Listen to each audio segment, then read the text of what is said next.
ধানমন্ডি ২৭ নম্বর, অর্থাৎ এই কারফিউ পরিস্থিতিতে আমরা রাতের বেলার চিত্র দেখাচ্ছি। ধানমন্ডি ২৭ নম্বর থেকে আপনাদেরকে নিয়ে আমি ধানমন্ডি ৩২ নাম্বার হয়ে স্কয়ার, গ্রিন রোড, পান্থপথ এই জায়গাগুলো অতিক্রম করে একদমই আপনাদেরকে নিয়ে যাব বসুন্ধরা সিটির সামনে দিয়ে কাউরান বাজার হয়ে বাংলা মোটর হয়ে মগবাজার পর্যন্ত। তো ভিউয়ার্স, আশা করছি আপনি এই যে কারফিউ চলাকালীন অর্থাৎ কোটা সংস্কার আন্দোলনকে ঘিরে যে আসলে এই পরিস্থিতির মাঝে আইন শৃঙ্খলা পরিস্থিতি নিয়ন্ত্রণের জন্য যে কারফিউটি প্রদান করা হয়েছে, সেই কারফিউ পরিস্থিতিতে আসলে আমরা জানি যে সকাল থেকে 9 ঘন্টা, পরবর্তীতে এখন দেখছি 11 ঘন্টা এরকম আসলে কারফিউ শিথিল করা হয়েছে সর্বসাধারণের স্বার্থে। তো সেই প্রেক্ষাপটে আসলে আমরা জানি যে প্রধানমন্ত্রীর কার্যালয়, প্রধানমন্ত্রীর বাসভবন কিংবা সংসদ ভবন, তাছাড়া ধানমন্ডি ৩২ নম্বরে রয়েছে বঙ্গবন্ধুর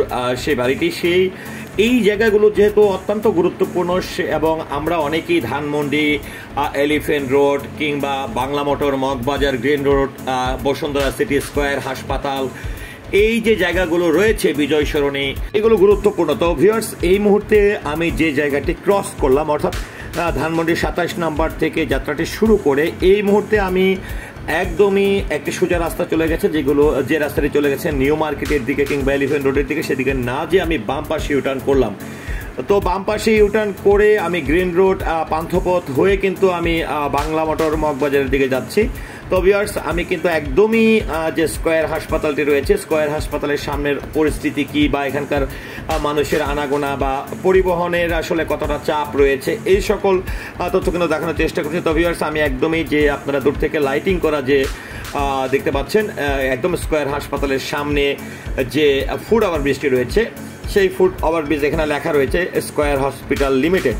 তো দেখুন, আসলে এই পরিস্থিতিতে ঘড়ির কাঁটায় যখন প্রায় 9টা বাজে, কারণ আমি আসলে এই যাত্রাটি যখন শুরু করেছি কিংবা এই মুহূর্তে আমি যেটি দেখেছিলাম যে সকাল থেকে বিকাল 5টা পর্যন্ত কিন্তু কারফিউ ছিল। তো রাতের বেলা আসলে আমরা যারা সাধারণ মানুষজন রয়েছি, বিশেষ প্রয়োজনে বের হলে রাস্তায় কী ধরনের পরিস্থিতির সম্মুখীন হতে পারি বা কিভাবে যাতায়াত করব, কি গণপরিবহন কিংবা ব্যক্তিগত গাড়ির নিয়েও যদি আমরা বের হই, তাহলে আসলে রাস্তার পরিস্থিতি কি সেটি দেখার জন্য কিন্তু আপনার এই ভিডিওটি অত্যন্ত ভূমিকা রাখবে। তো আমরা যেটি হচ্ছে এই যে ৩২ নম্বর থেকে যদি আমরা পান্থপথের কথা বলতে চাই কিংবা বসুন্ধরা সিটির কথা বলতে চাই, তার মধ্যে কিন্তু গুরুত্বপূর্ণ বেশ কয়েকটি হাসপাতালও রয়েছে। যেমনটা আমি প্রথমে স্কয়ার হাসপাতালটি অতিক্রম করে কিন্তু তারপরে সমরিতা হাসপাতাল, ঠিক এই বাম পাশেই কিন্তু ছিল স্কয়ার হাসপাতাল, তারপরে সমরিতা হাসপাতাল রয়েছে। তারপরে আপনারা গ্রিন রোড থেকে যদি আপনারা এলিফ্যান্ট রোডের দিকে যান কিংবা ফার্ম গেটের যান, এই যে রাস্তাগুলো রয়েছে, এই রাস্তাগুলো আসলে পরিস্থিতি বোঝার জন্য কিন্তু এই ভিডিওটি অত্যন্ত ভূমিকা রাখবে। তো ভিউয়ার্স, আমি কিন্তু একদমই যেটি স্কয়ার হাসপাতালটি ক্রস করে এসে একটু দাঁড়ালাম জাস্ট কয়েক সেকেন্ডের জন্য।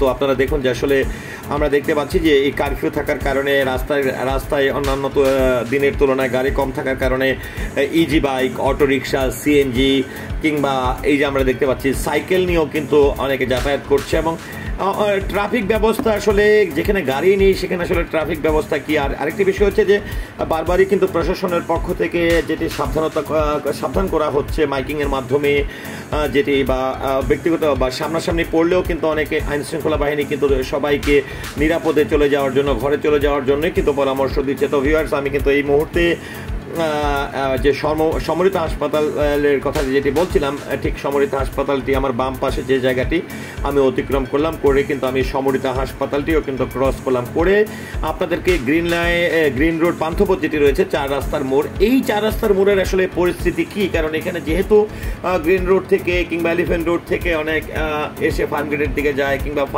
একদম সোজা ৩২ নম্বর থেকে আপনি যদি কাউরান বাজারের দিকে যান, তাহলে এই রাস্তার এই চত্বরটিকে ঘিরে আসলে কি অবস্থা বিরাজ করছে, সেই চিত্রটি কিন্তু দেখানোর জন্য আপনাদেরকে আমি একদমই নিয়ে যাচ্ছি সেই পান্থপথে। তো ভিউয়ার্স, আমি কিন্তু প্রায় এখানে আপনারা বাম পাশে দেখতে পাচ্ছেন যে বেশ কয়েকটি গুরুত্বপূর্ণ হাসপাতাল এবং বড় বড় হাসপাতাল কিন্তু ক্রস করছি।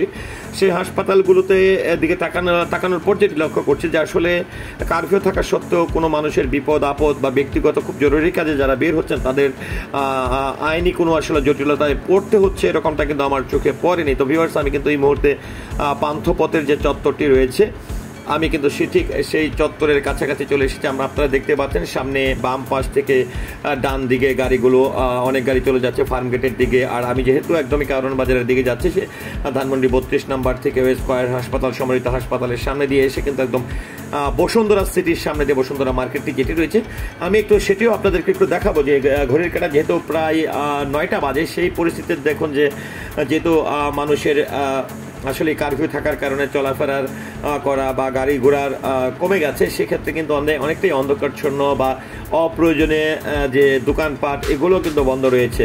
তো ভিউয়ার্স, আমি আপনাদেরকে এখন আসলে এখানে গ্রিন রোড পান্থপট্টি অতিক্রম করে এসে আসলে একটু ব্রেক দিলাম। তো চলুন আমরা একটু দেখতে চাই যে আসলে বসুন্ধরা সিটি মার্কেটের সামনের পরিস্থিতি কি, মার্কেটটি খোলা আছে কিনা, কিংবা আমরা সবসময় দেখে থাকি যে এই মার্কেটের সামনে পার্কিংয়ে যাওয়ার জন্য অনেক বড় ধরনের যানজট হয়ে থাকে, লাইন হয়ে থাকে, কিংবা যেই টাইমটির কথা বলছি যে 8টার পরে আসলে যখন মার্কেটগুলো বন্ধ হতে থাকে, তখন কিন্তু এই মার্কেটের সামনে প্রচুর পরিমাণের গাড়ির সিএনজি বা ব্যক্তিগত গাড়িরও কিন্তু চাপ থাকে। তো ভিউয়ার্স, আমি কিন্তু এই মুহূর্তে বসুন্ধরা সিটির একদমই সামনে বাম পাশে আপনারা লক্ষ্য করছেন যে এখানে যেরকমটা সবসময় দেখি যে পার্কিং করে অনেক গাড়ি থাকে বা গাড়ির চাপ থাকে, জ্যাম থাকে, সেটি কিন্তু আমরা মোটেও আমার চোখে পড়ছে না। তবে ডান পাশে যে ফার্নিচারের দোকানগুলো রয়েছে, কিছু কিছু দোকান কিন্তু আমরা লক্ষ্য করছি খোলা আছে। তো সেক্ষেত্রে বসুন্ধরা মার্কেটটিও আসলে এই পরিস্থিতি বা কারফিউর কারণে বন্ধ থাকলেও কিন্তু এখানে ডান পাশে যে কিছু কিছু ফার্নিচারের দোকান রয়েছে, সেগুলো কিন্তু মোটামুটি টাইপের আপনি খোলা পাবেন। তো আরেকটা জিনিস যেটি হচ্ছে, আপনারা জানেন যে মেট্রো রেল যেটি